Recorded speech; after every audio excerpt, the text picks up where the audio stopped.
So, what if the whole war between the sexes idea isn't a war at all? Today, we're diving into a really powerful perspective from YouTuber Ritu. Her take is that for centuries, we've been fighting the completely wrong battle, and her own life story, well, it paints a very different picture of the relationship between men and women. This is the idea she starts with, this quiet but always present conflict between men and women. Ritu argues that for generations, women have been in this fight for their place, for their identity, in a struggle that has basically shaped our whole society. So where does a conflict like that even begin? Well, according to Ritu, it's not something we're born with. It's actually rooted in the two very different paths that society carves out for us, right from birth. And this is how that split happens. Society hands us these two different scripts for life. Girls are often pointed towards the home, marriage, family, running a household. And boys, they're pushed out into the world, career, ambition, providing for a family. So right from the beginning, you've got two separate goals, which end up creating two separate worlds. But here's where things get really interesting, because Ritu's own story is a total contrast to that. While society was setting the stage for this big conflict, her life was being defined by support. Her whole perspective is actually built on what she calls her four pillars, the four men who shaped her entire existence. Let's look at the first pillar, her father. He was the one who gave her this foundation of happiness, making her feel cherished and beautiful. You can see how that's a pretty stark contrast to the conflict she saw in the world around her. Pillar number 2 was her brother. His instinct to protect her wasn't about control at all. It was a source of safety, of security. And she sees this quality in a lot of men, this genuine pain they feel when they see a woman being mistreated. Then we have the third pillar, her husband. He's the one who showed her what true love and happiness in a marriage could really be, and together they built a partnership that led to the most profound experience of her life.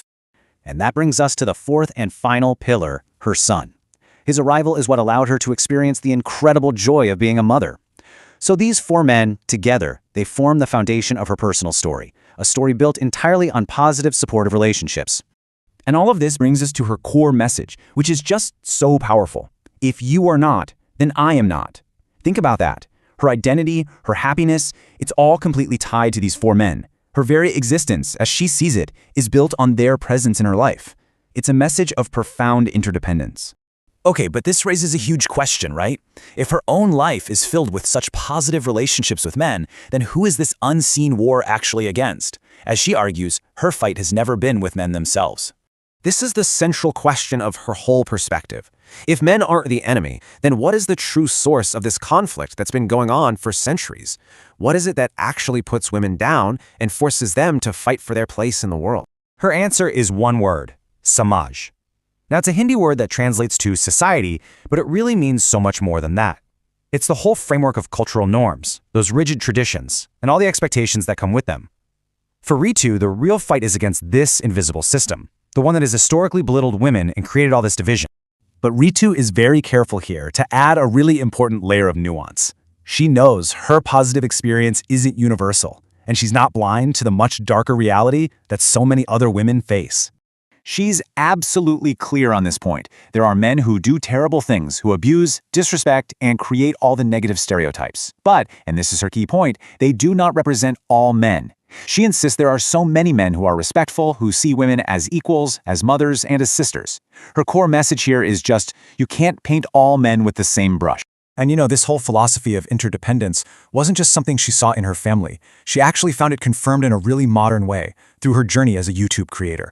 When she first started her YouTube channel, she was honestly surprised to find that the majority of her audience, the community that supported her and helped her grow past 20,000 subscribers, was actually made up of men. For her, this was just powerful, real-world proof that her message of mutual respect and interdependence was truly connecting with people. And that brings us to her final words of gratitude, which extend way beyond her family to this whole community that supports her. It's a conclusion that circles right back to her core idea. Truly, if you weren't here, my existence wouldn't be like this. We really do define each other, and it leaves us with a pretty powerful thought, doesn't it? In a world so often focused on division, what could we all build if we chose to focus on our interdependence instead?